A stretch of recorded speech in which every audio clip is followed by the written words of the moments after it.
This is a presentation of BSRN, Box Studios Radio Network. The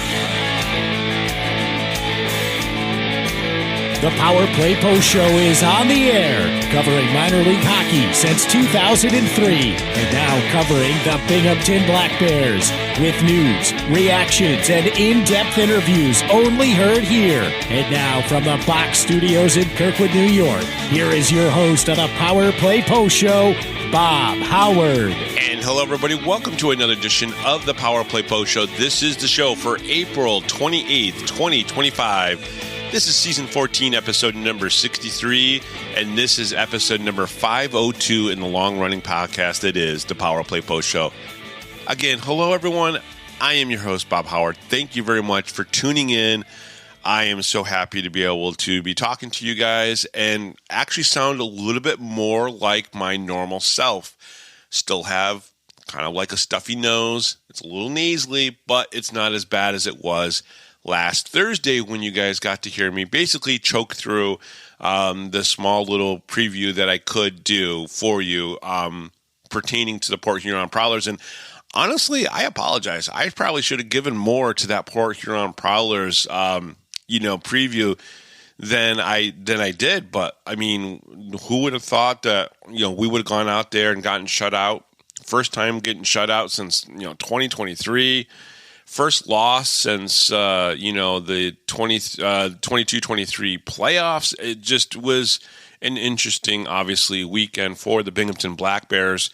I do want to say our MC, Rob Lapolis, was in the house, for games this weekend. He came up and saw me on Saturday, which was amazing. It was great to talk to Rob and get a picture with him. And I'm sure some of you guys saw that picture with me, Rob, and Gary Ryan on Facebook. So it was really great to see Rob Lapolis. He's the MC of our show. He's been a part of the Power Play Post Show off and on for a little while now, which has been amazing, and I really appreciate it. I know he listened to my sit-down interview with Grady Wittenberg. If you haven't listened to it, you need to go back and listen to the interview with Grady, talking about, basically 500 shows and starting this thing back in 2004. And who would have thunk that when the Black Bears came in, when Andreas Johansson brought the Black Bears in, that we'd be on the eve, essentially, of going to our second finals appearance. And we're the defending Commissioner's Cup champions, and now we have a chance to repeat. And to do that repeat, there's a little bit of motivation on the other side of the ice, right? The Carolina Thunderbirds have the motivation to kind of, right the wrong, so to speak, on their side of things. It's the way they look at it, right? They got beat last year 3-0, and they're looking for a little bit of payback, so to speak. Well, the hashtag for the Black Bears all season long has been run it back, and they are basically one step away now from completing that hashtag, that mantra, that motto that they've had all season. And again, I don't think anyone would have thought that when Andreas brought the team in, got about 3,000 fans that first season, at the end of the fourth season, this season, the regular season, they were up to 4,300 fans, increased it by so much, which is great. All the hard work, all the passion, all the love that the Binghamton hockey fans have for the Black Bears is pretty impressive. But then, to go and get the championship, okay, great. Before the Black Bears, Binghamton hockey had only seen one championship, right? In 2011, you all see the banner when you go to the arena. You see that Calder Cup championship banner up there. But now it's got a friend, and it's got the friend from last year. And the Commissioner Cup championship is up there. And now we're possibly going to get that much closer to another one. And it's a surreal type of thing to think about it. I think the networking, the relationships, and the friendships that have been made over the past couple years in Binghamton for Binghamton hockey fans, maybe the staff, I think Brant and I think he could reach out to me and I could reach out to him no matter where he is in his future career, and we'll pick up the phone. We'll answer the text. That kind of friendship and relationship has been forged over the past couple years, which I'm very appreciative for. I really am. And I think Brant is too. Brant, gets to the point now where, and I'm sure he does this with a lot of his friends in life and family in life, probably gives them a hug when he sees them, right? That's what it's become now with me and Brant, even though I'm technically media and I'm covering the team. But last night, he wanted to kind of fist pump, and I kind of looked at him, and he's like, no, we got a hug, right? We both probably have the same sickness anyways. And I just wouldn't have thought that this was going to be how this kind of transposed. When I brought the show back, when I decided to kind of tell the stories of some of these players, maybe even coaches, broadcasters, to do this again, who would have thunk that we would be here again, about ready to travel down to Winston-Salem, North Carolina, to face off against the Carolina Thunderbirds, which is a good team, a very good team, a very well-respected team. And when I talked to some of the players last night after the Black Bears obviously punched their ticket to go back to the finals, that's how they look at it. They look at it as a very respectable, professional team that have very good players, especially on the forward side. Gus Ford is he's lights out. He's so good. Should have had a hat trick, I think, in the series finale last year, but whatever. I think that's going to be talked about for a very long time. And he's such a good player. They have the check line. They have Roman Kramer. They have so many great players, Cavalieri, and they're very well respected. And now we get to do it again. And if the one game that we had earlier in the season, the 1-0 win from the Black Bears in Binghamton, is any indication, I think this series is going to go 3 or 4 games, 3, 4, 5. It could go all 5 games. It could. It really, really could. And I'm not saying that to just sound unbiased. I truly believe, because everybody knows I am biased. I mean, I cover the Binghamton Black Bears, and I am a fan of Binghamton hockey, so I'm going to be a little bit biased. But to be truthful, I thought Port Huron could take a game. I didn't think they were going to take game 1, but I thought they could take a game. And I do think that Carolina probably has the ability to steal one from Binghamton. I do think Binghamton is the best team. I think they're the deepest team in all of the Fed. I think there are guys that are playing on the third line that could go somewhere else and play on the first line. I just think they could. I think when you saw Andrew Utero be underused a little bit in Blue Ridge, but then go to Danville and then be successful, there was a reason for that. Not because he didn't want to play in Blue Ridge. Of course he wanted to play. He wanted to play wherever anybody wanted him, right?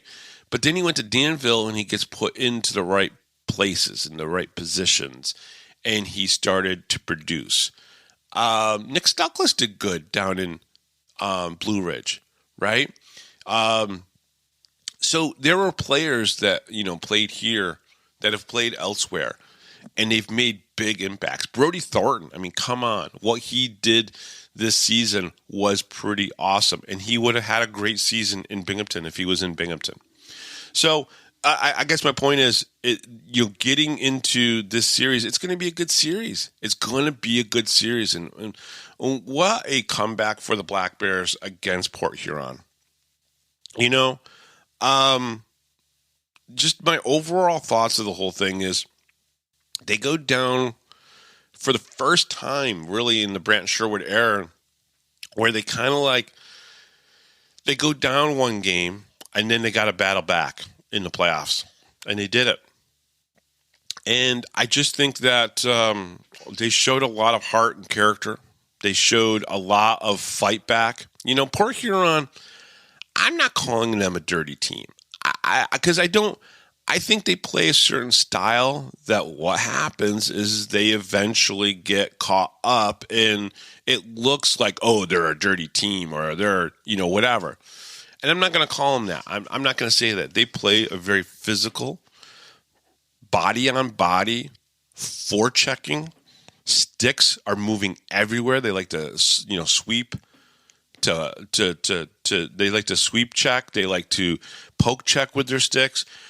That's the way they play. And yes, they got offensively skilled over the past maybe 2 months where they got the addition of the Trine, the Trine line, which are the guys from the Trine University, Welsh and Price, and I can't remember the other guy's name. And then there was the defenseman. So they got better, and I think Port Huron had a better season this year than they've had in a few years. And that is because some of the coaches, like Matt Graham, are starting to do some of the things that Brant Sherwood does. Go out and look for talent in D3 schools that are good and, just improve their team. And they did that.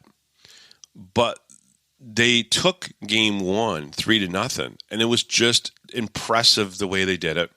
The Black Bears were sick. Absolutely. People had, some cold symptoms like I did. They had to travel the day before.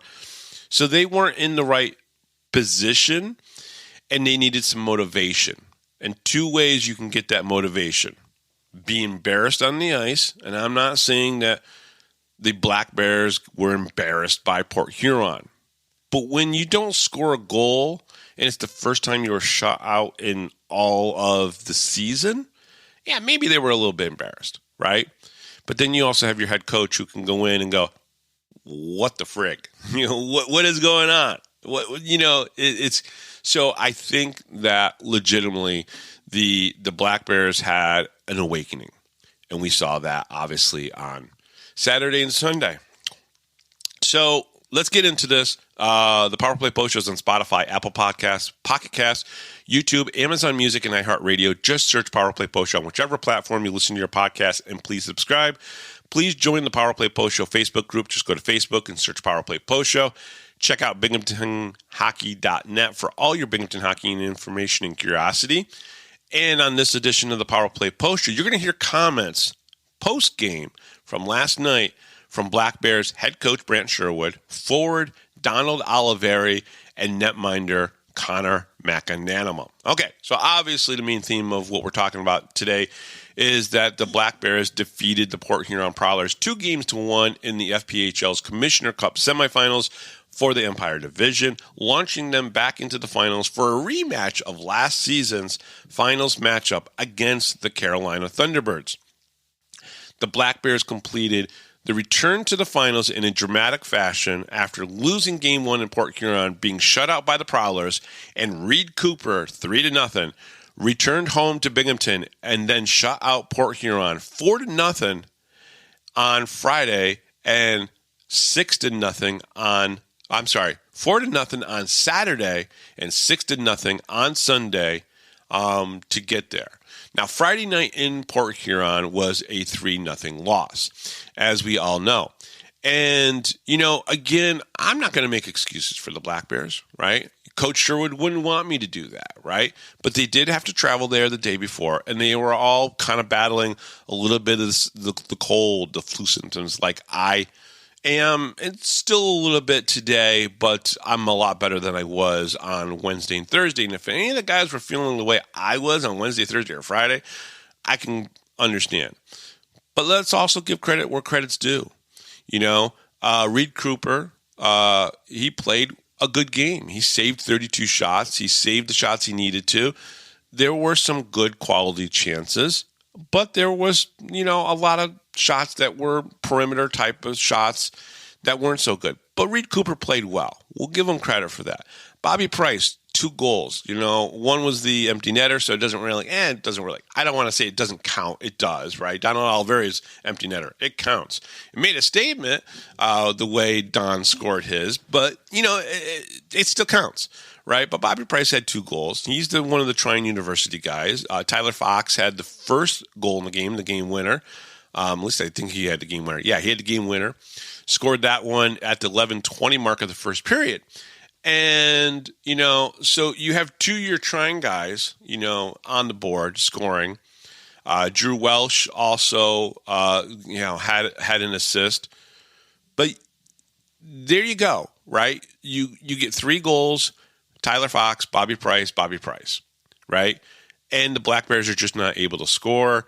The game was a little feisty. I mean, there was only one fight in it, Austin Thompson, Brian Parsons. The two guys on the Black Bears that the Port Huron really concentrated on in this series was Zach Sirota and Austin Thompson. And they go after these guys because these guys are skill guys, and they can kind of antagonize a little bit too. And I think that's what people really love about Zach Sirota is just the way he gets underneath, the opposition's skin. And they really, really, really like that. But this game was what it was, right? It was a 3-0 win for the Port Huron Prowlers on home ice. 2016 in attendance, a great turnout for Port Huron. I know they can get more fans in that building, and hopefully a series like this and a season like this does get their team to be back at it. But then we go to, obviously, Saturday. Black Bears come back. I'd heard. Now, Coach Sherwood kind of like, he kind of skirted around my answer a little bit. I'll be honest, Brant, if you're listening, I think you skirted around. You said you didn't challenge the guys. You didn't, I don't know, maybe you did lay into them a little bit.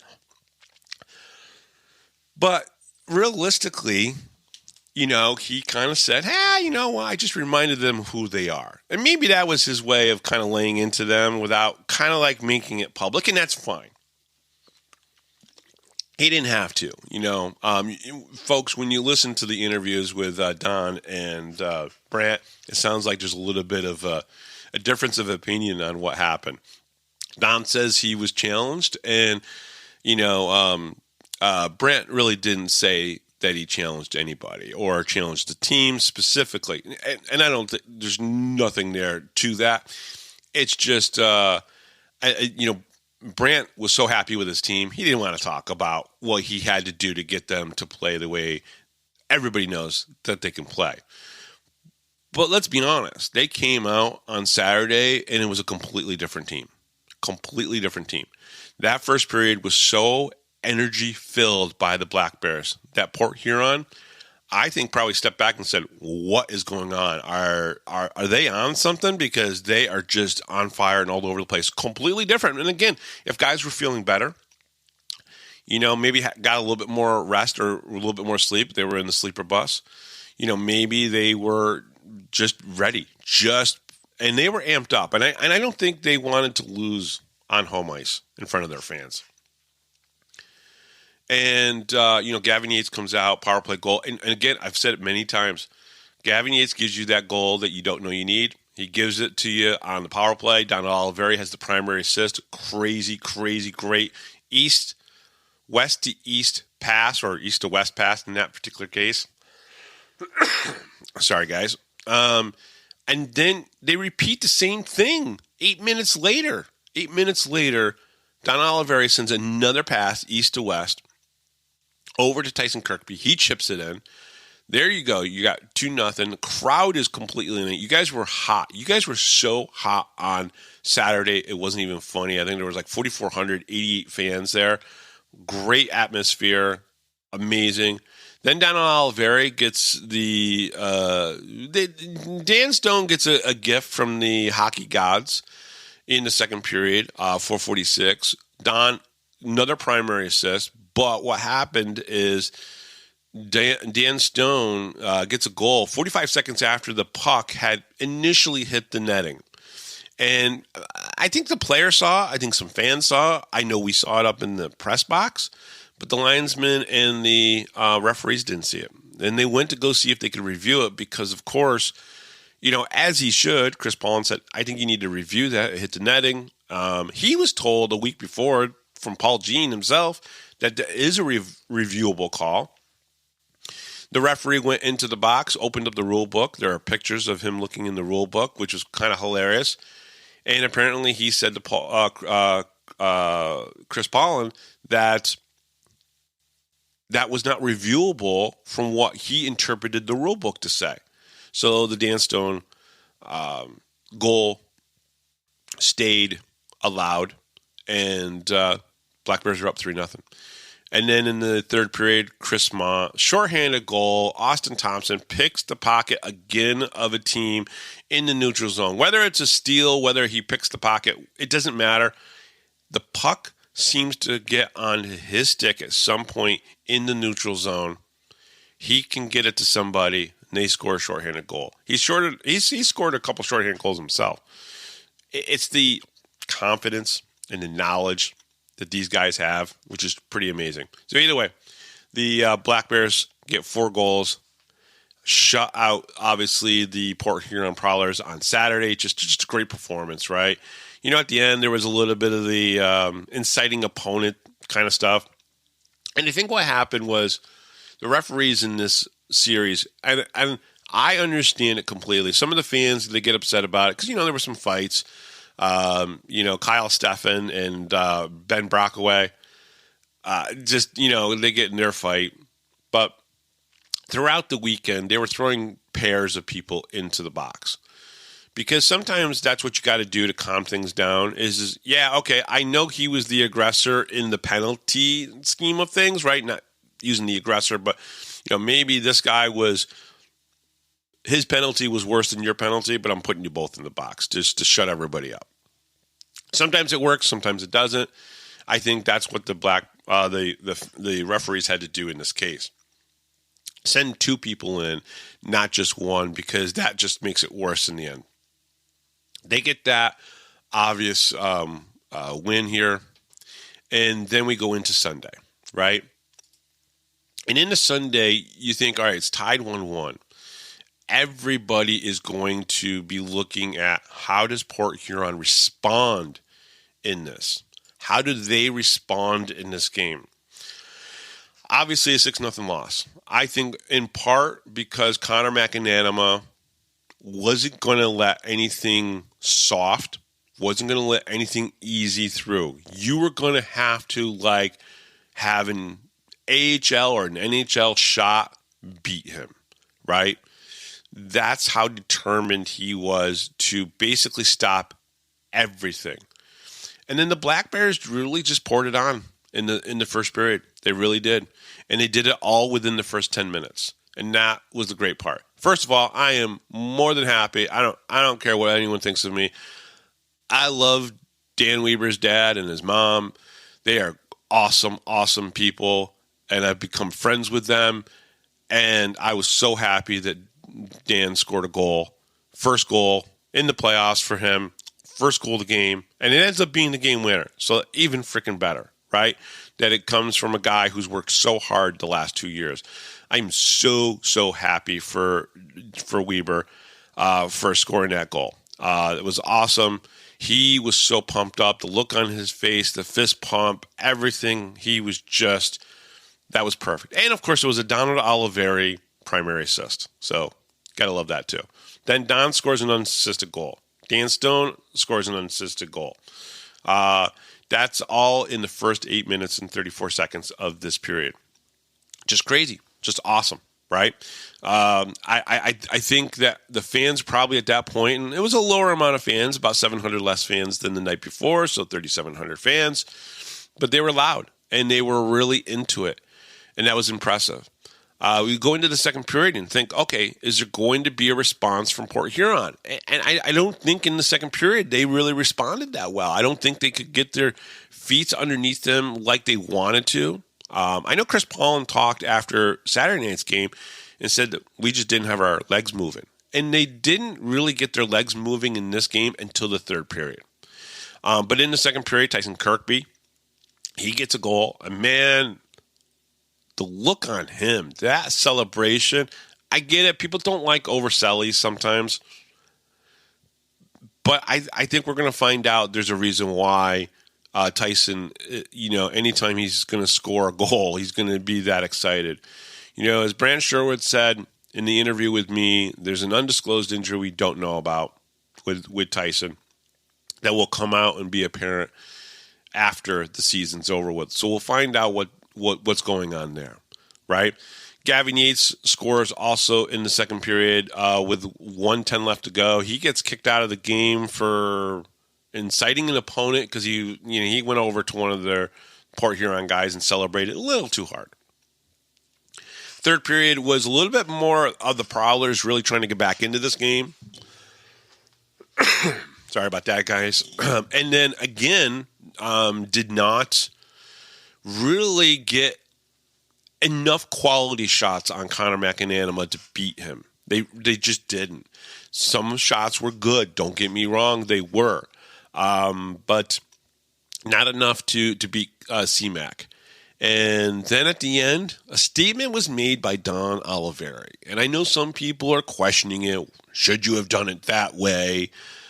Yes, abso-freaking-lutely you should have. And Don, if you hear this, absolutely. With the way Ben Brockway celebrated their win over the Danbury Hat-Tricks, and the way Brockway really tried to get into the crawl of you guys, I have no problem with Don Olivieri using one of his patent slap shots to get the empty netter 20, 30 feet in front of the net. I have no problem with that. It did make a statement. Don't wake up a sleeping bear, right? Bears have been awake for, a month and a half now, coming out of hibernation, and you don't want to wake up a sleeping bear. If Don Olivieri had a bad game on Friday, if he didn't have the greatest first 3 games of the playoffs, okay, he's awake now. He's hitting people, he's scoring goals, and he's setting up players, right? He's a veteran in this league. He's a veteran just in general in pro hockey, right? And he knows how to play the game. And he went out there in these last 2 games and played the game, and he played it right. So, yeah, I have no problem with that. Now, of course, there was some rough stuff throughout this game, a lot of stuff. I'm not going to go through any of these penalties, unsportsmanlike conducts and inciting opponents and blah, blah, blah. Who cares, right? It is part of it. We know what we're getting when it comes to Port Huron and Binghamton. Blake Tosto did get in a fight with Tucker Scantlebury. Scantlebury was in the crawl of everybody as well. I thought he was going to get kicked out with his continuing the altercation, and he had a fighting manager, and then he had, I think, something else in the game.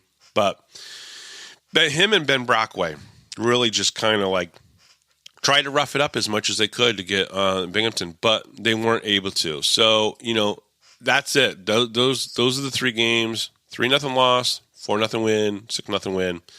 And they will now obviously go and be facing off against the Carolina Thunderbirds. We'll talk about that in just a few minutes. What I'm going to do now is I'm going to play you post-game from CMAC, the Don Father, and Coach Brant Sherwood. And I'll be back after those conversations in just a few minutes. We'll be right back right here on the Power Play Post Show.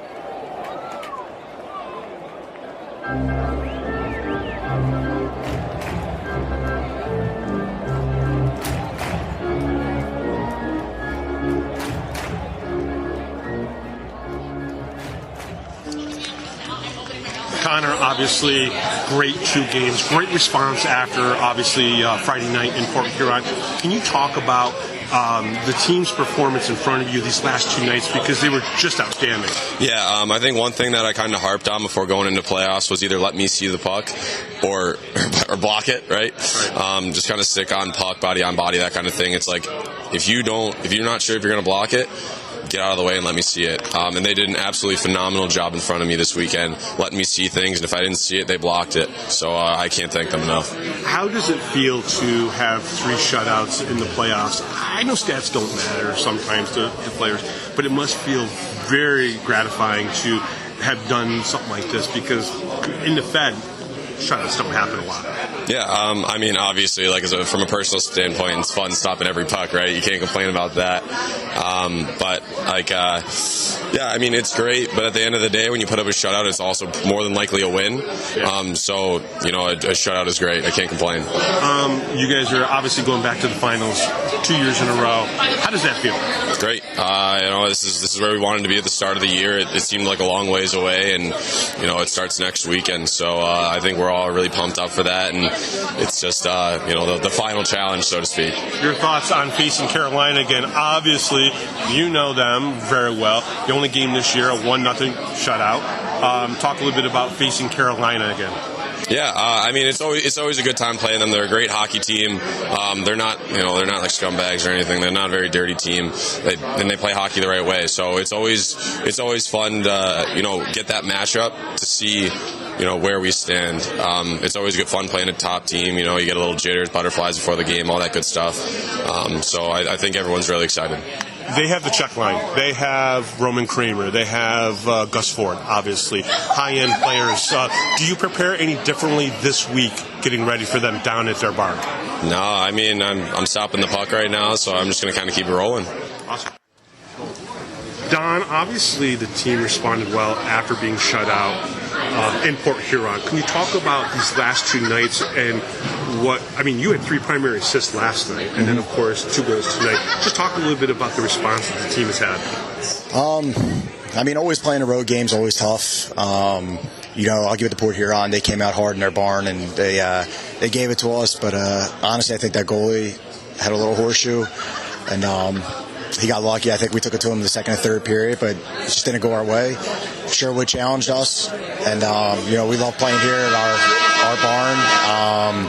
There's nothing like it, and our fans behind us. It kind of gave us the energy to go, and a couple new guys stepped up that weren't in lineup Friday night, but they were in Saturday and today. So, we gelled as a team, and there we go. Did you put a little bit of the challenge on your shoulders from your play yesterday and today? It seemed like you kind of took a little onus and said, "I'm going to do better." After Friday, I didn't have the best game, and Sherwood challenged me right away after the game, and I'm an older guy. I got to be a leader here, and he challenged me, and and I just want to show the way. And when I play hard, the guys follow up, and it's a team effort. And it's good to get the win no matter what. It's always a team effort.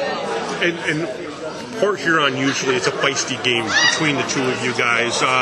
What was it like going through the handshake there? Was there still a little bit of animosity, or were you guys really just, showing each other love both sides? I didn't get to go through the handshake there at the end, but I'm sure everything, it's over and done with. Whatever happens in those 60 minutes, it's over and done with. Both teams wanted to advance to the finals, and that's just how the game's going to go. And we took advantage of them being dumb, and we scored on a power play, and we kept our heads, and that's just what won the game. To be back in the finals for a second straight year, how special is that for this group? Oh, it's awesome. We have plenty of returners from last year, so it's special for us because it's a big deal getting back. Not many teams go back to back, and there's a big story here if we can finish it off, and we're all excited. And finally, just early thoughts on Carolina. They're a good team. Ford's a great player. Salak. They have a lot of great players there. It's always a battle. I think it was a 1-0 game between us this year, the only game we played. I think last year in the finals, I think all the games were close. So, it's going to be a good game. It's going to be gritty. Both teams are going to want it. They probably have bad taste in their mouth from last year, but I think we stick to our game plan and stick as a team. I don't think anybody can touch us. Coach, why don't you talk a little bit about these last 2 games? Obviously, you challenged the team after Friday night.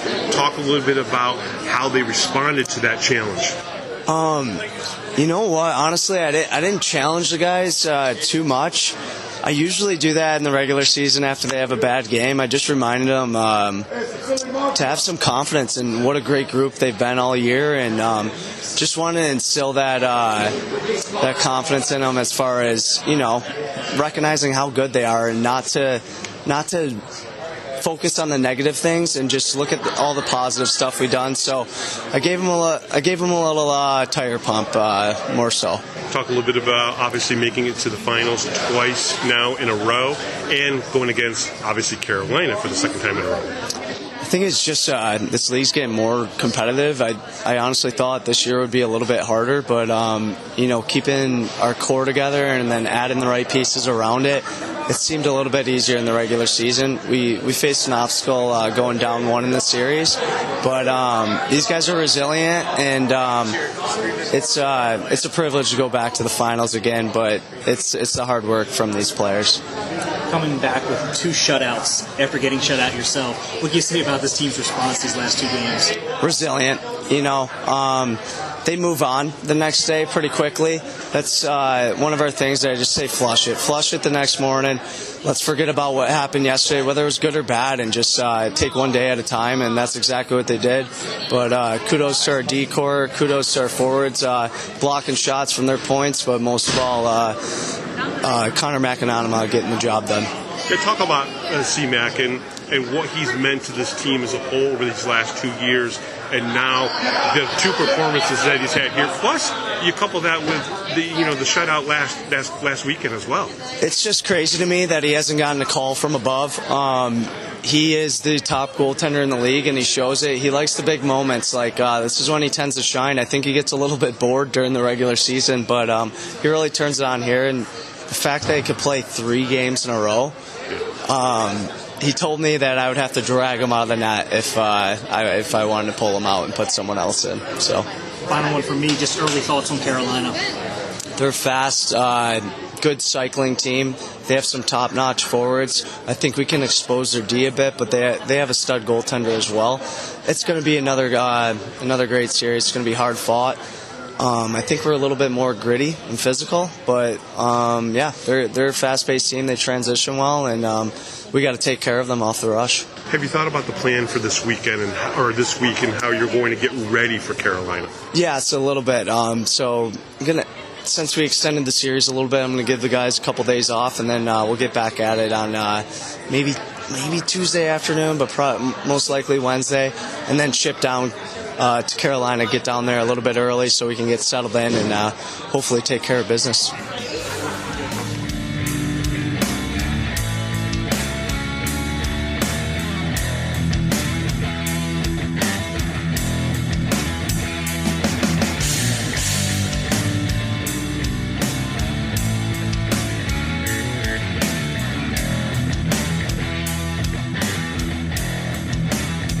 If you're a Binghamton hockey fan, then you need to check out binghamtonhockey.net for all your news, stats, information, the Binghamton Hockey Hall of Fame, top 10 lists, profiles, and so much more. That's binghamtonhockey.net. You're listening to the Power Play Post Show. All right, welcome back, everybody, to the Power Play Post Show. Obviously, that was Don, Connor, and of course Brant Sherwood. Don said he was personally challenged, and I can completely understand why. Coach said he just wanted to remind the guys of the type of players and the quality of the team that they were, and it worked either way, and that's all that matters. And so, thanks to those guys for talking to us after the game last night. Obviously, they were very happy. Moving on, getting to the finals for the second straight year. So what is the schedule? Okay. So the schedule will be that the lower seed team is going to get the first 2 games, and then the higher seed team will get the final 3 games, right? And obviously game 4 and game 5 are if needed. All right. So game 1 will be Friday, May 2nd, down in Carolina, in Winston-Salem, North Carolina. That's a 7:35 start on Friday night, May 2nd. So this upcoming Friday, the Black Bears and the Carolina Thunderbirds. Game 2 will be Saturday, May 3rd, 2025. Now, make sure you make note of this. It's obviously still in Winston-Salem. It is a 6 p.m. start. In Winston-Salem, they like to do the early starts on Saturday. So Saturday, May 3rd at Winston-Salem in Carolina, 6 p.m. start, right? So, I think down there they have kind of like, if you can get people out of the arena by 8:30, 8:45, they're going to go out to bars and going to go to restaurants and things of that nature. I think that's really what they plan on Saturdays. Now, the series will then shift 1 week later to Binghamton on Friday, May 9th in Binghamton at the Visions Veterans Memorial Arena at 7 p.m. That'll be game 3, okay? The next 2 games will be if needed, and they're going to keep them all right together Friday, Saturday, Sunday. Game 4 will be Saturday, May 10th in Binghamton, 7 p.m. That's if needed. And then Game 5 is Sunday, May 11th in Binghamton, 6 p.m. if needed. Now, if this series goes 4, it could end exactly 365 days from the day that the Black Bears won their championship, right? So if this, say Carolina takes a game and then Binghamton takes the other 3 games, they will win this 365 days or 1 year to the date from winning last year. Pretty neat little thing there that could happen. We don't know. Obviously, I have to play the games on the ice. We'll have a bigger preview of this series this Thursday here on the Power Play Post Show. But for now, we're working on some interviews that we want to get to preview the series against the Carolina Thunderbirds. So look forward to that. And hopefully I'll have a very special interview on Sunday during the weekend wrap-up show. So that's going to be it for me. The Power Play Post Show is on Spotify, Apple Podcast, Pocket Cast, YouTube, Amazon Music, and iHeartRadio. Just search Power Play Post Show, whichever platform you listen to your podcast, and please subscribe. Please join the Power Play Post Show Facebook group. Just go to Facebook and search Power Play Post Show.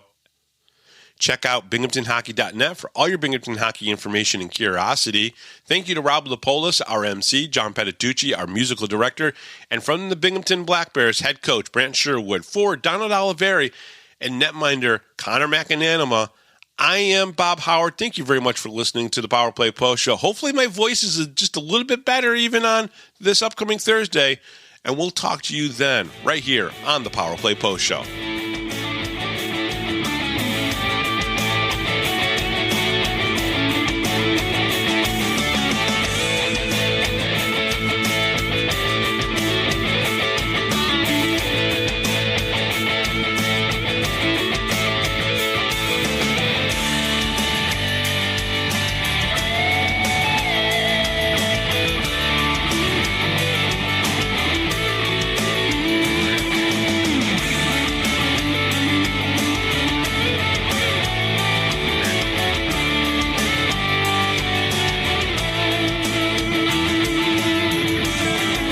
Thanks for listening to this edition of the Power Play Post Show.